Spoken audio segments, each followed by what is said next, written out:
मैं राम शुक्ला, रामेश शुक्ला चैनल में आप सभी का स्वागत करता हूँ। आज की इस वीडियो में ये बहुत ही इम्पोर्टेंट टॉपिक लेके आया हूँ काउंट का। ये 7 तरह के काउंट के फॉर्मूला अगर आपने सीख लिया ना तो आप काउंटिंग के फंक्शन और फॉर्मूला बनाने में चैंपियन हो जाएंगे। तो चलिए देखते हैं कि हम क्या-क्या सीखने वाले हैं। आज हम सीखने वाले हैं count, count A, count blank, count if, count ifs, count unique ifs. तो चलिए सबसे पहले थोड़ा इंट्रोडक्शन ले लेते हैं फटाफट, फिर प्रैक्टिकली करते हैं। काउंट में क्या करता है, ये हमेशा नंबर को काउंट करता है, टेक्स्ट को काउंट नहीं करता है। काउंट ए क्या करता है, काउंट टेक्स्ट को भी काउंट करता है। काउंट ब्लैंक, जितने भी टेबल में आपके उसमें ब्लैंक होते हैं, स्पेसेस, सेल्स, ब्लैंक स्पेस होते हैं, उनको काउंट करता है। टेक्स्ट के बीच में नहीं, सेल्स, अगर मान लीजिए बहुत सारे सेल्स है, उसमें बीच बीच में टेक्स्ट है, बीच बीच में नहीं, तो आपको पता लग जाएगा कितने ब्लैंक है। काउंट इफ क्या होता है, काउंट को आप कंडीशन के हिसाब से चेक कर सकते हैं कि मान लीजिए हमें सिर्फ ईस्ट रीजन का सेल चाहिए, या पर्टिकुलर पर्सन के सेल्स काउंट करके बता दो, या पर्टिकुलर प्राइस वाले प्रोडक्ट मुझे काउंट करके बता दो। काउंट इफ में क्या होता है, मल्टीपल कंडीशन लग जाती हैं कि इस रीजन के इस बंदे के इतनी नंबर ऑफ सेल्स मुझे बता दो। काउंट यूनिक क्या होता है, ये यूनिक बताता है। पहले तो क्या करेगा, ये नंबर ऑफ जो भी डेटा होगा उसको यूनिक करेगा, फिर उसके बाद उनको काउंट करेगा। यूनिक इफ्स में क्या करेगा, ये डबल क्राइटेरिया को लेके काउंट करेगा। मतलब एक टेबल को तो एक कॉलम को काउंट करेगा, दूसरे वाले को भी काउंट करेगा, फिर उसमें से कंडीशन लगा के निकालेगा। तो चलिए फटाफट इसको प्रैक्टिकली करके देखते हैं। और देखिए, अगर अभी तक आपने मेरे चैनल को सब्सक्राइब नहीं किया तो प्लीज सब्सक्राइब कर दीजिए, नहीं किए, क्योंकि क्या है ना, जो भी इंपॉर्टेंट टॉपिक्स आएंगे वो आपको फटाफट नोटिफिकेशन जाएंगे। और ये पूरा एक्सेल का मास्टर एडवांस कोर्स का मैं ट्यूटोरियल बना रहा हूँ, जो स्टेप बाय स्टेप वीडियोज आ रही है लगातार, आप मेरे चैनल पे जाके देख सकते हैं। इसके बाद और भी बहुत अच्छे अच्छे टॉपिक आने वाले हैं जो आपके करियर, जॉब में, बिजनेस में काम आने वाले हैं। तो चलिए देखते हैं इसको हम प्रैक्टिकली करके। तो सबसे पहले हमारा काउंट का आ जाता है। अब यहाँ पे जैसे मान लीजिए कि हमें सेल्स काउंट करना है कि टोटल मान लीजिए प्रोडक्ट कितने हैं या रीजन कितने हैं। मान लीजिए हम सेल्स है, जैसे अब इतने सेल्स आई है, लेकिन आज की डेट में हमें कितने सेल्स आई है मान लीजिए, तो काउंट करेंगे। सिंपल सा ब्रैकेट ओपन करेंगे, रेंज दे देंगे कहाँ से कहाँ तक हमारा रेंज है, E2 से लेकर E11 तक, और एंटर मार देंगे तो देखिए काउंट हो गया। बहुत ही आसान है। लेकिन अगर इसी यहीं पे अगर आप रीजन से काउंट करना चाहेंगे तो नहीं होगा, क्योंकि मैंने बताया था कि ये केवल नंबर सर्च करता है। तो हमने यहाँ पे इसको दे दिया और ये नहीं किया, लेकिन सेल्स को किया था। इसका मतलब आप समझ गए होंगे डिफरेंस। तो चलिए, अब हमें अगर टेक्स्ट काउंट करना हो तो क्या करेंगे, बहुत ही आसान है। अब यहाँ पे आ जाइए। अब हम यहाँ पे काउंट, अगर टेक्स्ट हमें काउंट करना है तो काउंट ए लगाएंगे।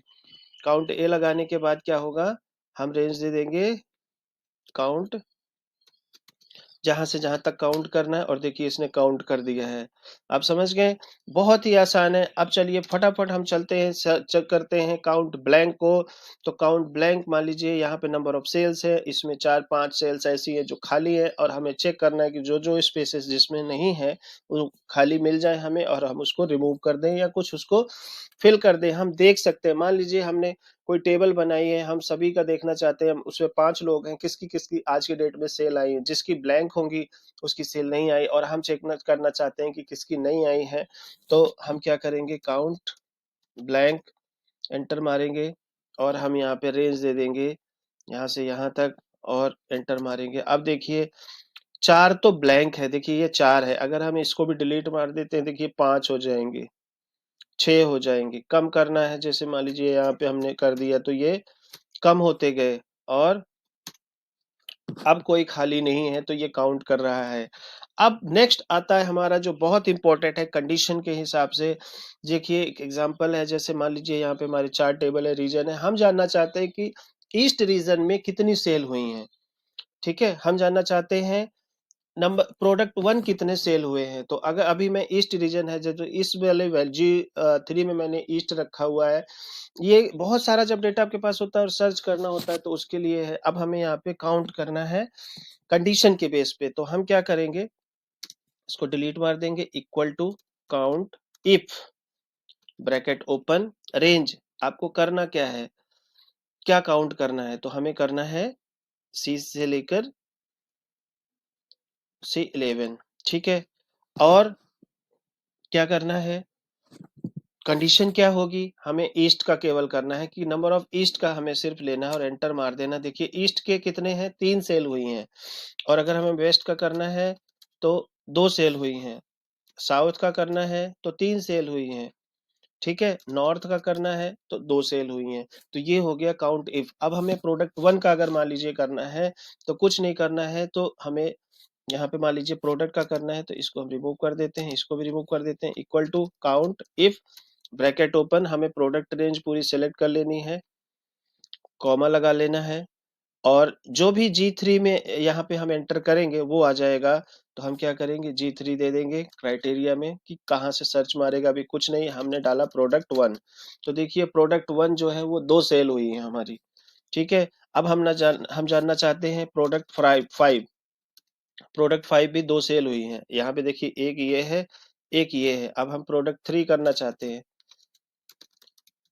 प्रोडक्ट 3 देखिए 3 सेल हुई हैं। तो ये हो गया कंडीशन के बेस पे। अब हम आ जाते हैं काउंट इफ्स, मतलब अगर डबल कंडीशन हो, हम जानना चाहते हैं कि साउथ रीजन में प्रोडक्ट नंबर 1 कितने सेल हुए हैं, साउथ रीजन में प्रोडक्ट 2 कितने सेल हुए हैं, ठीक है। तो उसके लिए हमें क्या करना होगा, एक फॉर्मूला हमने ऑलरेडी लिखा हुआ है, आपको दिखा देता हूं। पहले काउंट इफ्स लिखेंगे, पहले जो जैसे हमें रीजन सेलेक्ट करना है रीजन ले लिया, फिर उसके बाद हमें प्रोडक्ट को लेना है तो प्रोडक्ट ले लिया, फिर उसके बाद हमने कंडीशन लगा दिया है कि जो भी कंडीशन है हमें सर्च क्या करना है। देखिए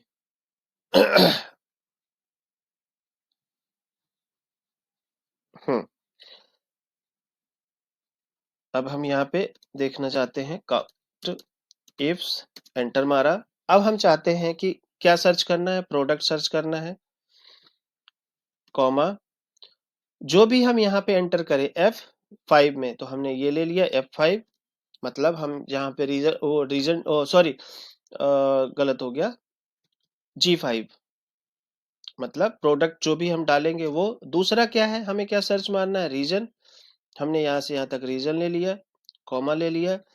और यहाँ पे हमने डाल दिया कि जो रीजन में हम टाइप करेंगे, बस। इसके बाद हम क्या करेंगे, ब्रैकेट क्लोज और एंटर मार देंगे। अब देखिए हम जानना चाहते हैं कि ईस्ट में कितनी सेल हुई है। प्रोडक्ट 5 सेल हुई नहीं है, प्रोडक्ट 1 ईस्ट में 2 सेल हुई है। कितना बढ़िया, मतलब कंडीशनल डबल डबल लेवल का। अब हमें प्रोडक्ट 2, देखिए ईस्ट है ना, एक सेल यहाँ ईस्ट, यहाँ पे देखिए ये ईस्ट में एक, ये एक, दो, 3 सेल हुई हैं ईस्ट में टोटल। लेकिन ईस्ट में प्रोडक्ट 1 कितनी सेल हुई है, ईस्ट में एक, और देखिए ईस्ट में 2 सेल हुई हैं। अब हम अगर प्रोडक्ट 2 कर देते हैं तो कोई भी सेल नहीं हुआ। प्रोडक्ट 3 कर देते हैं, प्रोडक्ट 4 चेक करते हैं, एक सेल हुआ है। प्रोडक्ट 5 करते हैं तो कोई भी सेल नहीं हुआ। आप समझ गए। लेकिन अगर मैं साउथ कर देता हूँ, देखिए साउथ में एक सेल हुई है प्रोडक्ट 5 की। और देखिए प्रोडक्ट 5 की और कहाँ, वेस्ट में हुई है। तो मैं क्या कर देता हूँ, वेस्ट कर देता हूँ, क्योंकि वेस्ट में एक सेल हुई है। लेकिन नॉर्थ में चेक करो, नॉर्थ में कोई सेल नहीं हुई। तो ये काउंट इप्स हो गया। अब हम चेक करना चाहते हैं काउंट यूनिक। बहुत ही इंपॉर्टेंट टॉपिक है। मान लीजिए इतने सारे हो गए, बहुत सारा मिक्स हो गया, आपको समझ नहीं आ रहा कि हमें कैसे पता लगे कि यूनिक कितने प्रोडक्ट हैं, कितने प्रोडक्ट सेल हुए हैं। एक्चुअली कितने नंबर ऑफ, हमारे पास 10 तरह के, 10 रेंज के हैं, लेकिन उसमें से 4 रेंज के ही प्रोडक्ट सेल हुए हैं। तो लेकिन वो 4 कैसे पता लगेगा, तो उसके लिए हमें क्या करना पड़ेगा, काउंट यूनिक लगाना पड़ेगा। तो हमने क्या किया, इक्वल टू काउंट यूनिक और रेंज दे दिया। तो हमने और दे दिया एंटर। अब देखिए 5 ऐसे प्रोडक्ट हैं यूनिक जो सेल हुए हैं। आप समझ गए। अब आपको क्या करना है, जैसे मान लीजिए कि हमें सेल्स देनी है कि टोटल यूनिक सेल्स कितनी है कि जो सेम नंबर की हैं, तो वो भी ऐसे ही आप निकाल सकते हैं। जो मैंने निकाला, रेंज दे देना, काउंट यूनिक करके रेंज दे देना है। अब आइए बहुत ही इंपॉर्टेंट की तरफ, काउंट यूनिक इफ्स के बाद, मतलब कंडीशन भी हो और वो भी मल्टीपल कंडीशन हो। देखिए कितने मजेदार चीज है। तो अब इसमें हम क्या देखने वाले हैं कि काउंट करे, क्या काउंट करे, प्रोडक्ट काउंट करे। और क्या काउंट करे, हमें यूनिक प्रोडक्ट सेल चाहिए। उस वो नंबर चाहिए जिसकी जो जो सेल की वैल्यू है वो 5,000 से ज्यादा की है, और वो भी रिपीट नहीं होनी चाहिए, यूनिक होनी चाहिए मुझे।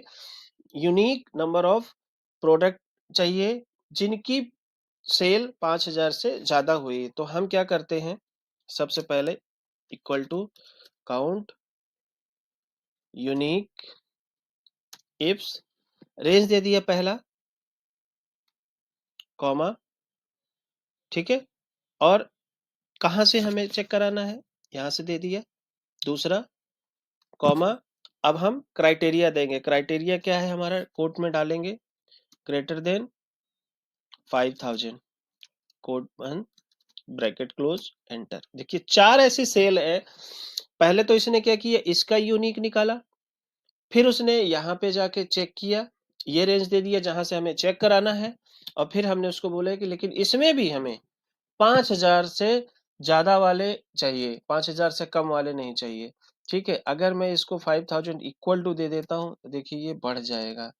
ठीक है, अगर मैं इसको लेस देन दे देता हूं तो देखिए 3 ही है जो कि 5000 से कम में है। देखिए, ठीक है, तो इसमें क्या है, एक वैल्यू है, दो वैल्यू है, तीन वैल्यू है, चार वैल्यू है। लेकिन इसमें से जो चार वैल्यू है, लेकिन ये यूनिक, तो इसने चार निकाल लिया, वैसे तो चार होना चाहिए, लेकिन प्रोडक्ट देखो, इसकी प्रोडक्ट टू है, और इधर आ जाओ, इसका प्रोडक्ट टू है। तो इसने क्या किया, इन दोनों प्रोडक्ट में से एक ही प्रोडक्ट लिया, क्योंकि हमने उसको बोल रखा है कि प्रोडक्ट यूनिक होने चाहिए, और उसके बाद ये थ्री ले लिया।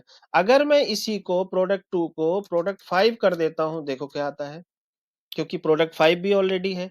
अब हम इसको क्या कर देते हैं, प्रोडक्ट सिक्स कर देते हैं। देखिए चार हो गया कि नहीं हो गया, और यही प्रोडक्ट फाइव जो है इसको प्रोडक्ट वन कर देते हैं, तब भी चार आ जाएगा। प्रोडक्ट